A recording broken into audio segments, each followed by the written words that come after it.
નમસ્કાર મિત્રો, અમારા વિડીયોમાં આપ સૌનું હાર્દિક સ્વાગત છે. મિત્રો, આજે આપણે વાત કરવાના છીએ રાજકોટ એટલે રંગીલું શહેર.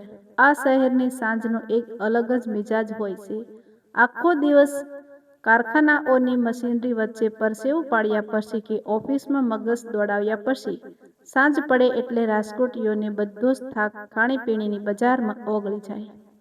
આવી જ એક સામાન્ય અને સહેજ ઠંડી સાંજે હું કાલાવડ રોડ બાજુથી પસાર થતો હતો.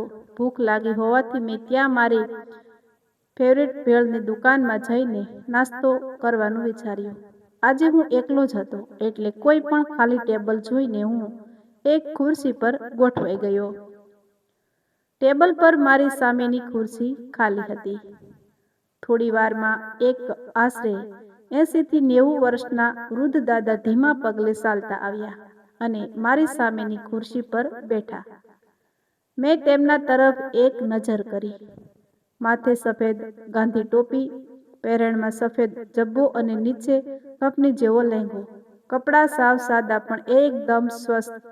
તેમના ચહેરા પર ઉંમરની અસંખ્ય કરસલીઓ હતી, પણ તેમની આંખોમાં એક વિચિત્ર પ્રકારની ચમક અને પરમ શાંતિ હતી. તેમના હાથની ઉપસેલી નસો સાડી ખાતી હતી કે આ હાથે આખી જિંદગી કઠોર પરિશ્રમ કર્યો છે.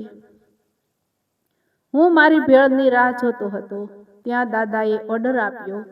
મને એમ કે દાદા પોતાની ઉંમર પ્રમાણે કોઈ હળવી કે સારી વાનગી મંગાવશે, પણ તેમણે વેઇટરને ઇશારો કરીને કહ્યું, "ભાઈ, 10 રૂપિયાવાળા 2 પાવ અને થોડો લસણનો રસો આપજે."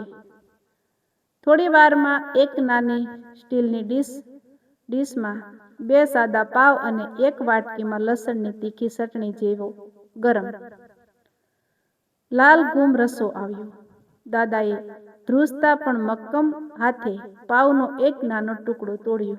તેણે લસણના રસામાં બોળ્યો અને ખૂબ જ શાંતિથી આંખો બંધ કરીને મોઢામાં મૂક્યો.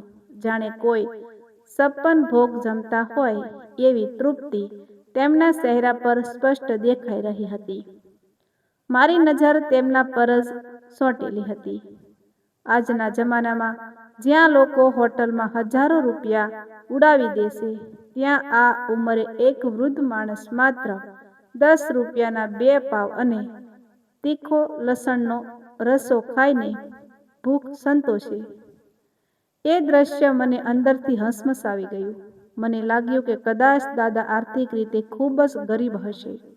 ઘરમાં કોઈ કમાનાર નહીં હોય, અથવા કદાચ સંતાનોએ તેમને તરછોડી દીધા હશે. મારા મનમાં એક અજાણી દયાનો ભાવ જાગ્યો. મારાથી રહેવાયું નહીં એટલે મેં ધીમેથી વાતની શરૂઆત કરી. "દાદા, રામ રામ." દાદાએ આંખો ખોલી મારી સામે જોઈને અત્યંત હળવું અને નિર્દોષ સ્મિત કર્યું. "રામ રામ બેટા." મેં થોડા સંકોચ સાથે પૂછ્યું, "દાદા, સાવ આવું સાદું અને તીખું શું કામ ખાવ છો? તમારી ઉંમરે આવું લસણવાળું પેટમાં બળે. જો તમારી ઈચ્છા હોય તો હું તમારા માટે મસ્ત દાબેલી કે સારી ભેળ મંગાવી દઉં." સંકોચ જરાય ના રાખતા, એ મારા તરફથી. મને હતું કે દાદા મારી આ ઓફર સાંભળીને ખુશ થઈ જશે અથવા આભાર માનશે, પણ દાદાએ જે જવાબ આપ્યો તેણે મારી વિચારસરણીના મૂળિયા હલાવી દીધા. દાદાએ ફરીથી એ જ સંતોષી સ્મિત સાથે શાંતિથી ના પાડી, "ના દીકરા, તારી લાગણી માટે તારો ખૂબ આભાર, પણ મારે દાબેલી કે બીજું કંઈ નથી ખાવું. ભગવાને મને બધું જ આપ્યું છે." મેં આશ્ચર્યથી પૂછ્યું, "તો પછી આટલી મોટી ઉંમરે આવું ખાવાનું કારણ શું?" દાદાએ પાવનો બીજો ટુકડો રસમાં બોળ્યો અને ચાવતા ચાવતા પોતાના ભૂતકાળના પટારા ખોલ્યા. "બેટા, આ કોઈ આજની વાત નથી. હું યુવાન હતો ત્યારે રાજકોટના ગોંડલ રોડ બાજુ એક કારખાનામાં મજૂરી કરતો હતો. એ સમયે મારો પગાર સાવ નજીવો હતો. ઘરમાં હું, મારી પત્ની અને 3 નાના છોકરા. પત્ની બિચારી આખો દિવસ ઘરનું કામ કરે. એ જમાનામાં આવક એટલી ઓછી હતી કે મહિનાના અંતે ઘર ચલાવવું મુશ્કેલ પડી જતું. જો ઘરે 2 ટાઈમ પૂરી રસોઈ બને તો ઘરમાં પડેલું અનાજ મહિનાના 20 દિવસમાં જ ખૂટી પડે. મારા છોકરાઓ ભૂખ્યા સૂઈ જાય એ એક બાપ તરીકે મને કેમ પોસાય? એટલે મેં એક રસ્તો કાઢ્યો. મેં મારી ઘરવાળીને એમ કહી દીધું કે હવેથી મને કારખાનામાંથી જ શેઠ સાંજના સમયે જમવાનું આપી દેશે. એટલે તારે મારા માટે સાંજની રસોઈ નથી બનાવવાની. એ બિચારી ભોળી મારી વાત માની ગઈ. હું અવાક થઈને દાદાની વાત સાંભળી રહ્યો હતો. મારી ભેળ ક્યારની આવી ગઈ હતી, પણ હવે મને તેમાં કોઈ રસ નહોતો રહ્યો.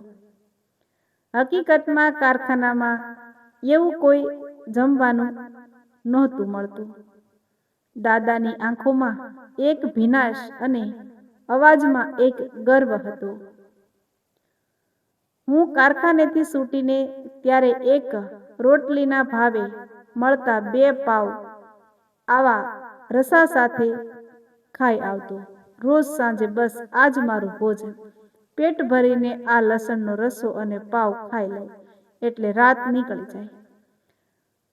ક્યારે ઘરે સાસ વધી હોય તો પી લઉં. મેં તરત જ પૂછ્યું, દાદા, પણ હવે તો પરિસ્થિતિ બદલાઈ ગઈ હશે ને? હા દીકરા. દાદાના ચહેરા પર ખુશીની રેખાઓ ઉપસી આવી. આજે મારા 3 દીકરાઓ મોટા થઈ ગયા છે અને શેઠ છે. બધા સારી રીતે રાખે છે. તો પછી આજે આટલા વર્ષો પછી આ પાવ અને રસો સાંભળ્યા? મારો પ્રશ્ન હજી ત્યાં જ હતો.